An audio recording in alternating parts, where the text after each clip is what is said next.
Frente a los intentos fallidos del rey Jacobo I por prohibir el tabaco, no tuvo más remedio que comenzar a gravar su consumo, incluso con altos impuestos que llegaron hasta el 4000%.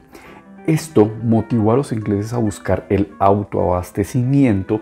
de tabaco con sus colonias asentadas en el Nuevo Mundo. Y es que había sucedido que recientemente Jacobo I había firmado la paz con España y por lo tanto ya no había restricciones para comenzar a realizar viajes transcontinentales y ya no existían esas tensiones bélicas. Y es que los dueños de los barcos vieron una oportunidad para comenzar a comercializar y de esa manera en 1606 nacería la Virginia Company, que sería una flotilla de barcos encargadas de asegurar el canal comercial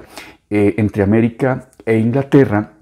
Y así los colonos comenzarían a sembrar oliva y buscar la explotación minera como lo hacían los españoles. Sin embargo, y desafortunadamente, pues temas climatológicos, el hambre, la enfermedad y también las guerras o los conflictos con los nativos de esa zona de América, pues llevó a que ese proyecto no se ejecutara o no se diera de la forma que ellos lo esperaban. No obstante, gracias a unas semillas de tabaco que habían sido obtenidas de Trinidad y Tobago, precisamente por ese contrabando de tabaco que existió en la época, en una zona de Virginia, en la colonia de Jamestown, en 1612 el comerciante John Ruff sería el primer dueño de una plantación de tabaco en esa colonia inglesa, y es que precisamente gracias a su matrimonio con Pocahontas y pues más que todo por su suegro, porque su suegro le enseñaría técnicas de cultivo y de secado, las cuales serían fusionadas con algunas aprendidas de los españoles, lo que le otorgaría a su tabaco de una fragancia única,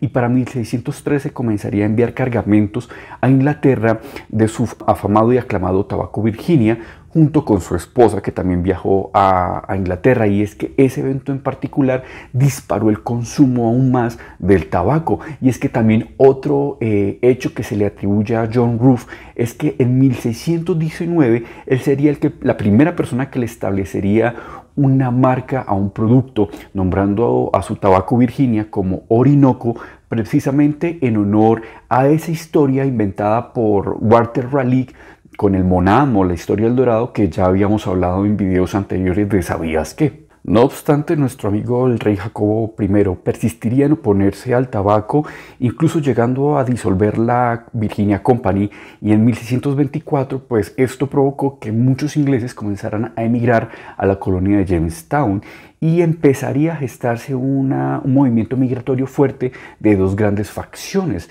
Las primeras, quienes llegaron a lo que era Nueva Inglaterra, que estaba ubicado en la parte norte y que estaba basado en valores familiares y religiosos. Y por otro lado está la gente que llegó al sur, en Virginia, cuya economía estuvo basada en el tabaco y en otra serie de cultivos, pero sobre todo también en la esclavitud. Y como creo que ya muchas personas lo intuyen, pues estas dos facciones para el siglo XIX serían los que desatarían y serían los protagonistas de esa famosa guerra civil llamada Guerra de Secesión,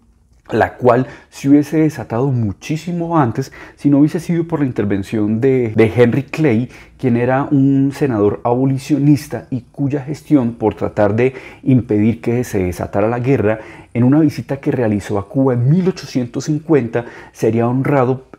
precisamente nombrando a una marca de cigarros de Cuba con su nombre, Henry Clay. Y es que curiosamente, después de que el señor Henry Clay falleciera, pues empezaría y se desataría la Guerra de Secesión. Pero bueno, retomando el orden cronológico con el que veníamos exponiendo los hechos, los holandeses aprovecharon tanto la prohibición del tabaco como los conflictos bélicos que se estaban desatando entre los reinos europeos. Y es que ellos finalmente serían los que facilitarían la mano de obra carente, ¿cierto?, en Estados Unidos durante el siglo XVIII. Y así fue como fue gestándose y desarrollándose la economía de Estados Unidos a base de la esclavitud. Y es que la esclavitud finalmente fomentaría no solamente lo que ya comentaba, diferentes cultivos, sino el tabaco precisamente. Tanto así que para 1730 en Estados Unidos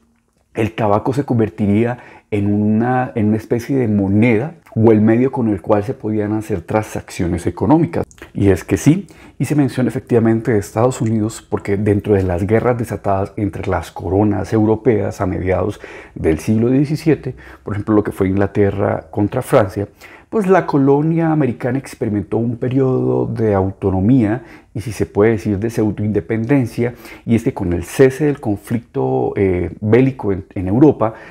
al volver a sentir las regulaciones de la corona, pues muchos dueños de las plantaciones de tabaco en las colonias inglesas en América sintieron amancillados sus intereses comerciales, siendo incluso una perfecta excusa a raíz de una visita que realizó el Imperio inglés a sus colonias americanas, pues precisamente esos comerciantes americanos